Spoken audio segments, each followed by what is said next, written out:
from gravitation, where it's given that a radar signal is beamed towards a planet.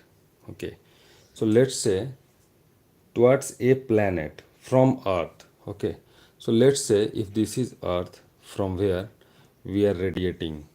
Okay, if this is Earth and our satellite station is fixed over here, right? And this is the antenna of that satellite, right? And this is radiating signal towards a planet. Let's say this is the planet. This is the planet, right?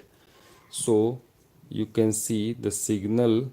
If here it's a transponder like this, okay, and it's, let's say, it's radiating and the signal is going in this direction, right, towards the planet, right? And its echo is received after 7 minutes. So it's going, and then after that echo is coming. That means that sound is started from or radiated from this radar station, and this signal transmitted goes like this, reaches to that planet. The planet, this is the planet where the signal is sent. Then upon striking the surface of the planet, okay, this is not Earth, this is the planet, the signal is bounced back. That's why we are able to receive the echo again at this point. So this bouncing back happens and the signal reverted back like this, and it reaches to our receiver antenna, right? So this signal is received as shown in red, right? And what's shown in blue, that is sent, right? And at this point what we receive, this is called the formation of echo, right? So here the question is that echo is received 7 minutes later, right? So that means time of echo reception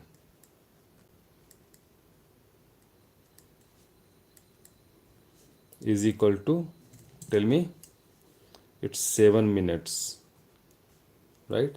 So 7 minutes can be converted into seconds as 7 into 60, which is equal to 420 seconds, right? So 420 seconds is the travel time of the entire signal, that is the sent portion also and the receiving portion also. So altogether it takes 7 minutes to reach back to the antenna. Okay, the the transmitted antenna and the reception antenna both are same. Okay, so this will take 420 seconds to receive. Now we need to find the velocity of the signal. So mind it, this is not sound, otherwise you are knowing the velocity of sound. Okay, this is a signal, this is a signal with some separate, with some separate frequency, but this is not equal to sound, mind it. Okay, so don't get confused. Now every signal has certain frequency, right? So therefore it has certain velocity. Okay, so apply the simple formula. Since velocity is directly proportional to the distance traveled, okay, so the distance traveled by time, right? So here you can see the distance, how much distance it's traveled. Let's say if in the sent part it's x distance, that means if the planet is x distance far from Earth, okay, this distance from here to here if this is x meter, this is x meter, right? Then you can see x meter is sent in when the signal is sent from the earth and received to at the planet, then x meter is tabled by the sent part, and by the same signal when it is bounced back from that planet and received back at earth as an echo, it again traveled the same distance x over here. So x over here and x over here both will add, so total distance which is traveled is 2x, right? So let us write the total distance as 2 into x, right, divided by the time. The time is 420 seconds, but this time is for the entire journey when the signal is sent from here and reaches to the planet, bounced back and received back as an echo over here. So entire journey, the loop. So total time is already given to you as 420. So just write 420 over here. Okay.